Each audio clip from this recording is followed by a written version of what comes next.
Certa vez o apóstolo Paulo lhe disse uma frase muito polêmica: a letra mata, mas o espírito vivifica. Eu quero me ater somente na primeira parte dessa frase. A letra mata. O que será que o apóstolo Paulo estava querendo dizer com essa frase? Muitas pessoas entenderam que isso é um alerta para que o cristão não fique estudando a palavra de Deus. Isso é um alerta para que o cristão não fique bitolado de tanto estudar. Por quê?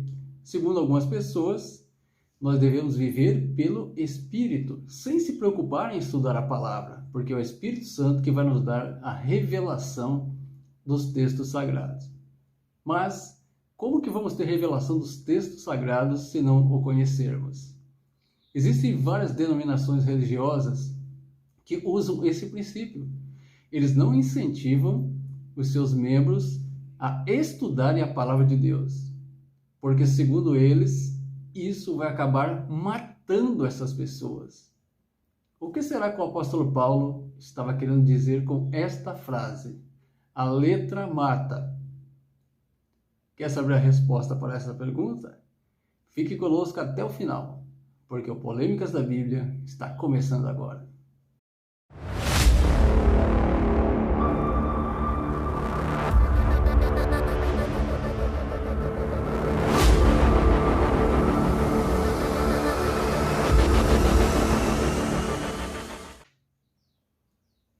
Olá, eu sou o pastor Adilson, sejam bem-vindos ao nosso canal. Afinal de contas, o que Paulo quis dizer com esse texto que está lá em 2 Coríntios capítulo 3, versículo 6?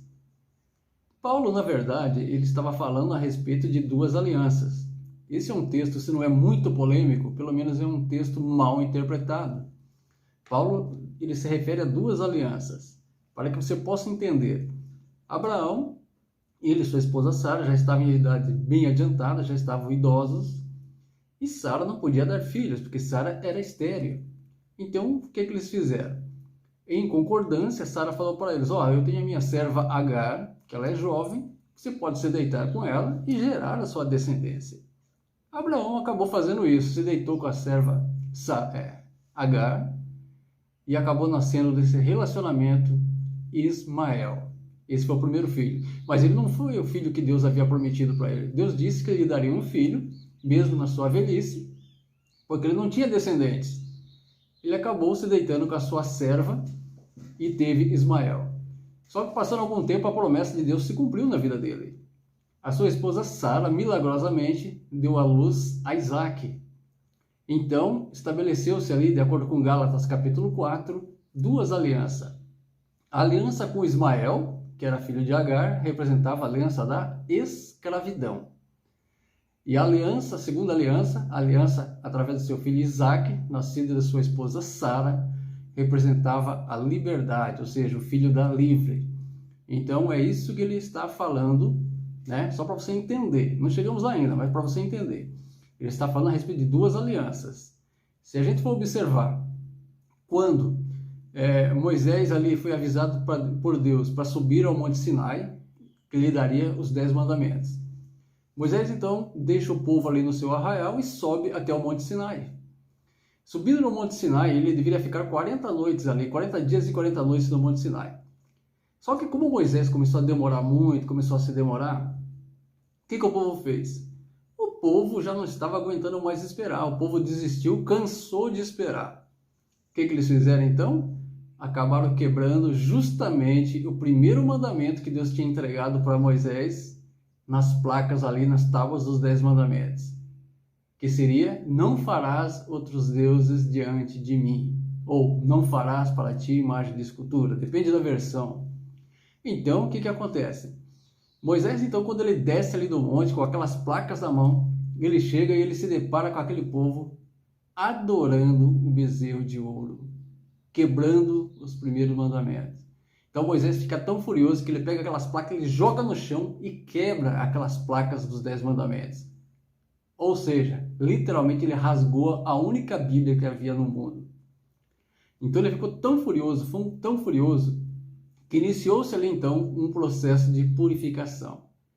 Ele começou a falar: não, esse povo não tem condições desse povo ser salvo cocheando entre dois pensamentos, servindo ao Deus de Israel e servindo a outros deuses, servindo aos ídolos. Não tem condições nenhuma. Então iniciou-se um processo de purificação. E a Bíblia fala que esse processo de purificação foi doloroso. Houve ali um massacre, realmente ali uma carnificina, e cerca de 3.000 homens morreram naquele dia, por causa do processo de purificação que eles passaram. 3.000 homens morreram por causa da idolatria. Então, foi isso que aconteceu. Só que lá no futuro, quando o Senhor Jesus veio ao mundo, estabeleceu-se uma nova aliança, a aliança da graça. Existia a aliança da lei, ou seja, quem não cumprisse um dos 10 mandamentos, ele merecia a morte. É isso que dizia a lei naquela época. Se você não cumprir a lei, você deve morrer. Só que era impossível, praticamente impossível as pessoas cumprirem essa lei.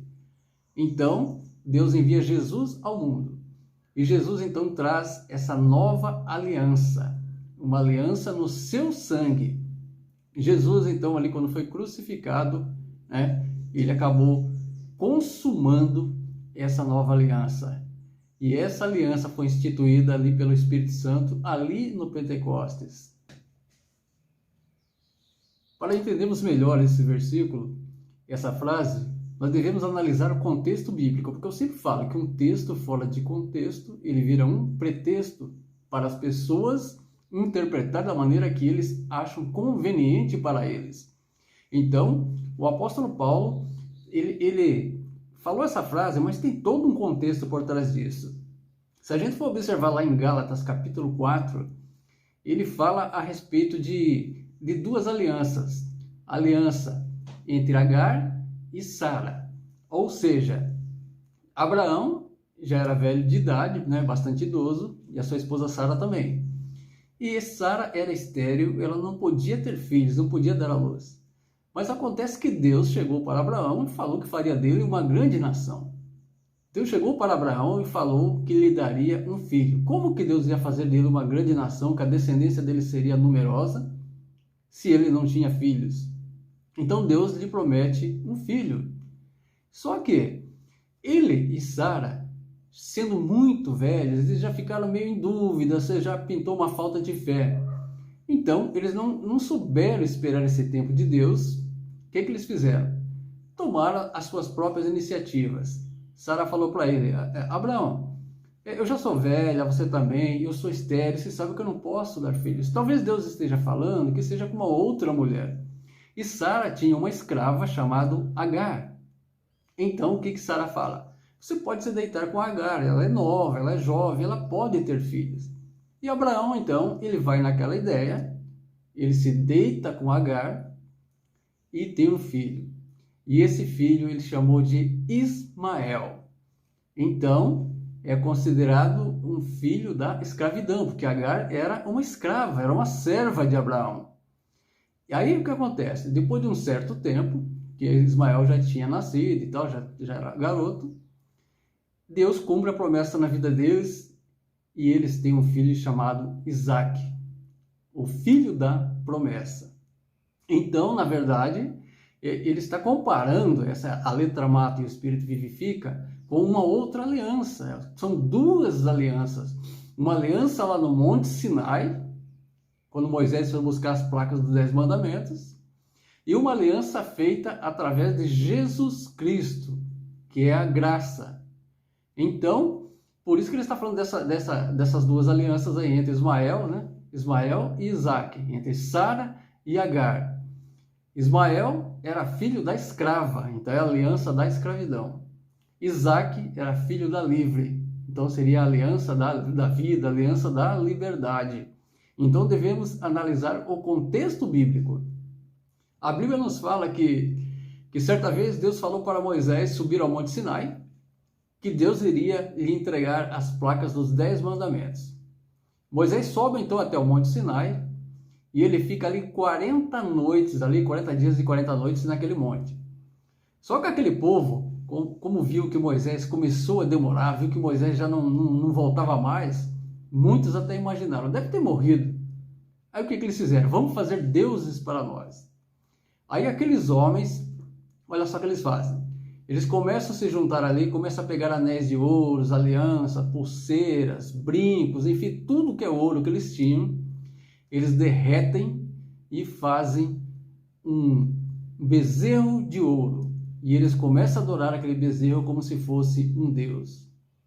Ou seja, eles quebram justamente o primeiro mandamento da lei que Deus acabara de dar para Moisés no Monte Sinai.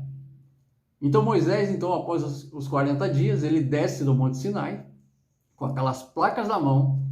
Quando ele chega ali no arraial, ele se depara com aquela cena deplorável, com aquela cena lamentável, com aquele povo já todo embriagado, adorando o bezerro de ouro. Moisés fica furioso, Moisés fica indignado, e que ele pega aquelas placas, ele joga no chão e quebra. Ou seja, Moisés rasga a única Bíblia que existia no mundo, quebrando ali as placas dos 10 mandamentos. Porque o que ela representava a única Bíblia do mundo, não existia Bíblia naquela época. Ele ficou tão furioso que jogou aquelas placas ali. Então, ele viu que aquele povo que estava cocheando entre dois pensamentos, aquele povo queria servir a Deus, mas ao mesmo tempo queria servir a outros deuses, fazendo um bezerro de ouro. Então Moisés fica super furioso e acaba quebrando aquelas placas. Diz a palavra do Senhor que naquele dia houve um processo de purificação. Um processo de purificação realmente foi muito sanguinário, que cerca de 3.000 pessoas morreram naquele dia. Olha que coisa pesada. Por isso, a letra mata. Está se referindo à letra da lei. Por quê? A lei foi escrita em tábuas de pedra com aquelas letras. Então, por isso que fala letra, é a letra da lei. Não está falando de outra coisa, está se referindo à lei. Então, é nesse sentido que a palavra está falando, que a letra mata. Então, cerca de 3.000 homens acabaram morrendo ali, justamente por estar adorando outros deuses, quebrando justamente o primeiro mandamento, que é não terás outros deuses diante de ti. Só que o texto lá também, em 2 Coríntios, ele fala que, apesar de a letra matar, ele fala que o Espírito vivifica. Na verdade, Paulo está falando que são duas alianças, é isso que ele está falando, que a primeira aliança era aquela aliança lá do Monte Sinai, que foi instituída 50 dias depois da Páscoa. Ela trouxe morte para aquelas pessoas, porque o povo acabou quebrando um dos mandamentos, que seria o primeiro, e na verdade a própria lei dizia, que se você errasse em um dos mandamentos, você errava em todos, então seria impossível. Então Deus vê que a situação está difícil, então Deus ele manda Jesus Cristo para essa terra. E Jesus Cristo vindo nessa terra, ele institui a segunda aliança, o segundo concerto, que seria o Novo Testamento. Então, 50 dias após a Páscoa também, através do Espírito Santo, ali no Pentecostes, foi instituída a nova aliança. Ou seja, o Espírito vivificando as pessoas. E cerca de 3.000 pessoas que morreram para o mundo, mas nasceram para Cristo naquele momento. Ou seja, a outra aliança trazia morte, essa nova aliança com Jesus Cristo vai trazer vida. Principalmente aquelas denominações que não incentivam a leitura da Bíblia, que não incentivam a leitura de certas literaturas cristãs, porque eles acreditam que isso vai trazer a morte, que vai matá-los, que eles vão ficar doidos, vão ficar loucos de tanto ler, de tanto estudar. Então não é nada disso. Porque lá no passado, até nossos avós às vezes já falaram isso: filho, você não pode estudar tanto, você está estudando muito, isso vai mexer com a tua cabeça, você vai acabar até morrendo de tanto estudar. Então, até hoje tem pessoas que acreditam nisso em algumas denominações religiosas. Pessoas usadas por Deus, servos do Senhor, servos sinceros, que eu tenho certeza que o Espírito Santo usa a vida deles.